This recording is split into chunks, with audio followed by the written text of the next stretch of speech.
The Akosombo Dam Spillage has virtually destroyed the fish farming industry. Cages are flooded, some washed away with the fish escaping into the wild waters. The Chamber of Aquaculture put its initial figures on the losses at 48 million cedis. These fish farmers had to harvest the few fish left in their cages.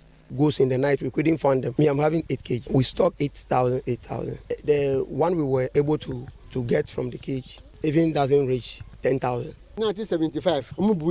The dam was built in 1975, 1990 and 2010, but this year it's out of control.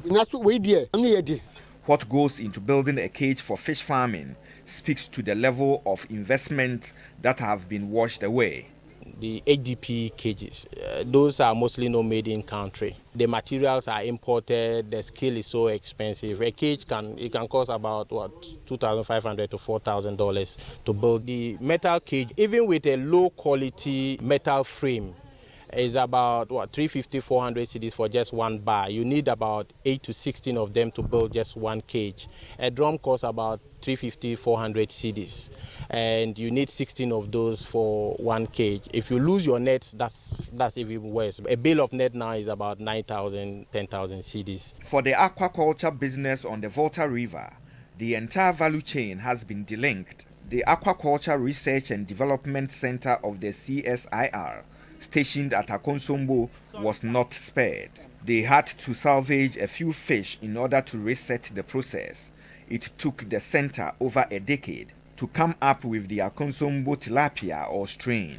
We need support to collect additional broodstock to start the breeding program all over again. And so we need some financial support to get this broodstock from the wild and from other places where we think we would get them. Lee's Farm, a nursery for fingerlings, has been affected by the spillage. Staff here salvage the little left as they await the water to recede to restart operations.